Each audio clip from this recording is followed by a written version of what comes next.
In a remote village in 1184 France, Balian, a blacksmith, is haunted by his wife's recent suicide after the death of their unborn child.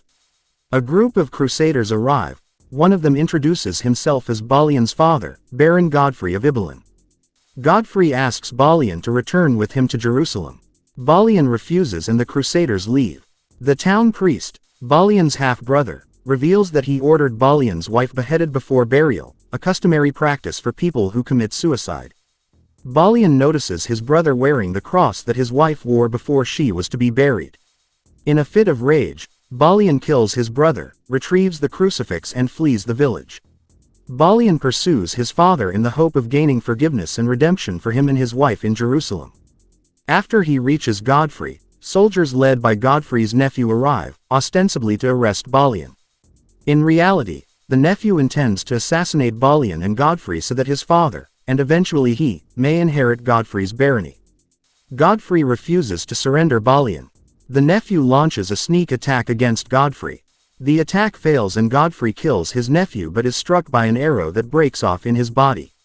In Messina, Godfrey knights Balian and orders him to serve the king of Jerusalem and protect the helpless, before succumbing to his injuries.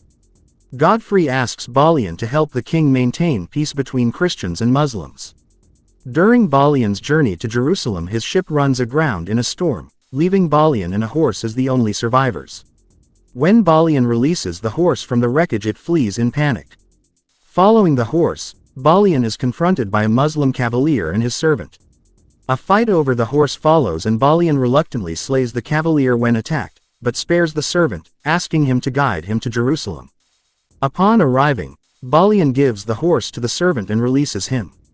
The man tells him his slain master was an important knight among the Saracens, his deed will gain him fame and respect from them. Balian becomes acquainted with Jerusalem's political arena. The leper king Baldwin IV, Tiberius the Marshal of Jerusalem, the king's sister, Princess Sibylla, and her husband Guy de Lusignan, who supports the anti-Muslim activities of brutal factions like the Knights Templar. Guy intends to rule after Baldwin's death and seeks to provoke a war that will allow him to dispose of the Muslims and claim the kingdom for the Christians. Tiberius helps the king to thwart Guy and his ambitions of war between Christians and Muslims. Sibylla takes a liking to Balian and visits him in his barony at Ibelin and has sex with him there. Balian immerses himself in the betterment of his barony by digging wells for water and uses that for irrigation. Guy and his co-conspirator, Reynold of Châtillon, massacre a Muslim trade caravan with the aid of the Templars. Saladin, leader of the Muslim forces, advances on Curric, Reynold's castle, to punish him for his crime. Balian protects the villagers entering the castle from Saladin's cavalry, despite a request from Reynold to withdraw. Though outnumbered, Balian and his knights charge Saladin's cavalry, allowing the villagers time to flee.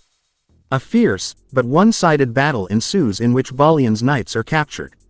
In the enemy camp, Balian encounters the servant he freed, Imad ad-Din, learning he is actually Saladin's chancellor, who releases Balian to enter Curric.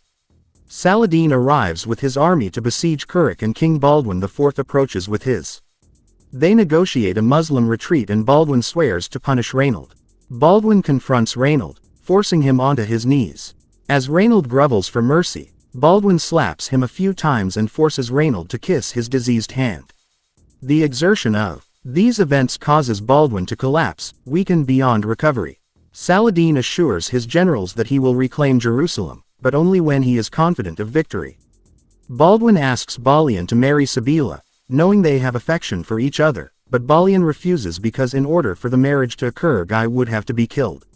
Balian refuses as this is against his religion and faith.